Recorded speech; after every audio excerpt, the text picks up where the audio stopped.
Yogis. Today we're going to be talking about some different ways that we can use the blanket to work on the area around the hips and the pelvis. We want to try to create some strength and stability around these spaces.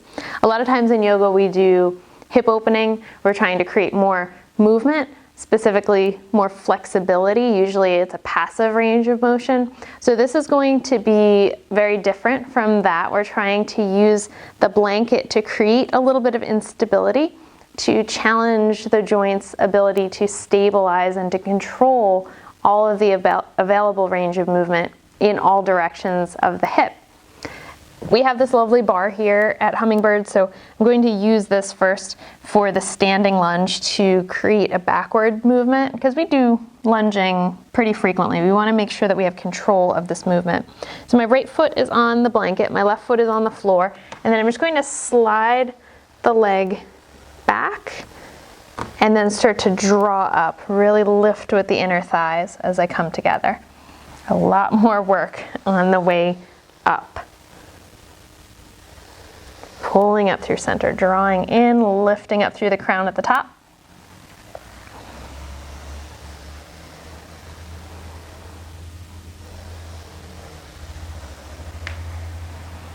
Okay, good. Then I'm going to go out toward the side, so I'll show you this from the back. I'm going to slide out, almost like I'm going towards Skandasana, like a side lunge, and then coming back in. Use your hand for support if you need it, or you can take the arms up overhead or out front. Draw in and zip up.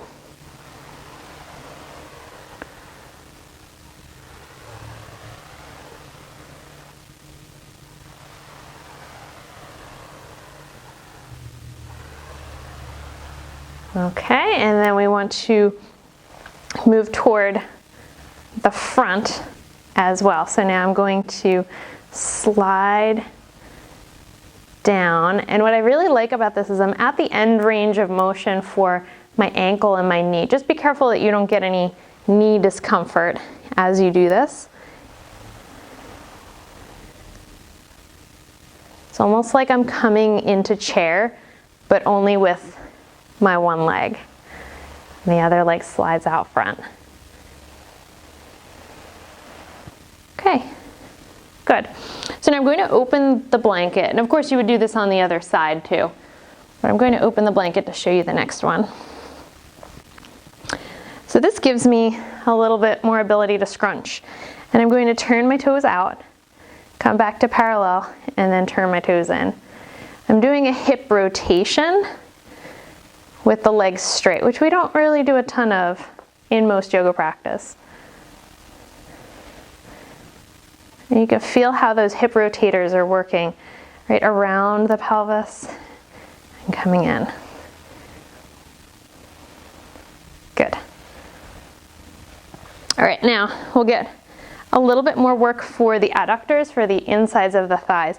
Usually we do frog pose, and it's a very passive experience where the legs come out and we're resting on the mat and we're just using gravity passively to come down. But we want to actively strengthen. I know my adductors tend to be weaker and always need a little bit of extra work. So I'm going to actively pull up through the center line, drag the knees into each other, and then slide open and settle. Pull in, slide out.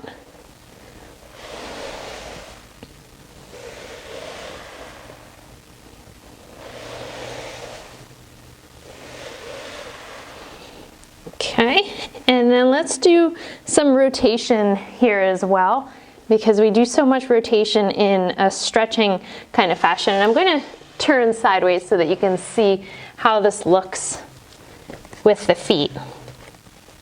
Okay, so my feet my knees are a little bit wider than hip distance apart. I'm going to draw my feet together, and then I'm going to draw my knees together and my feet open. Open the knees, draw the toes together, and then switch the feet open. External rotation at the hip when the knees open. Knees come together, open the feet for internal hip rotation. We hardly ever do internal rotation at the hip in yoga. Very unusual.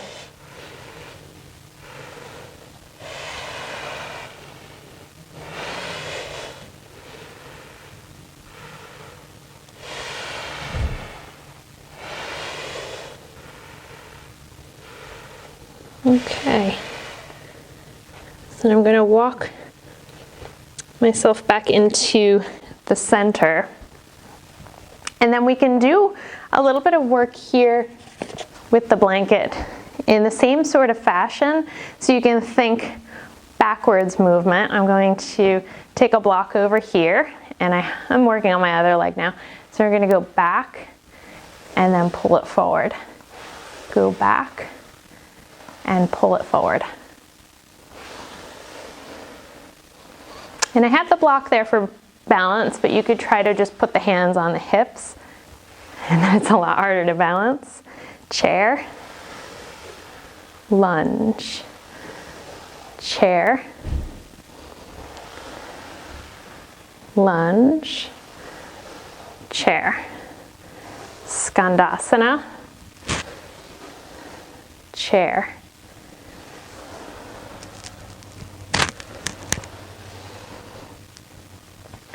Forward, chair, and come back.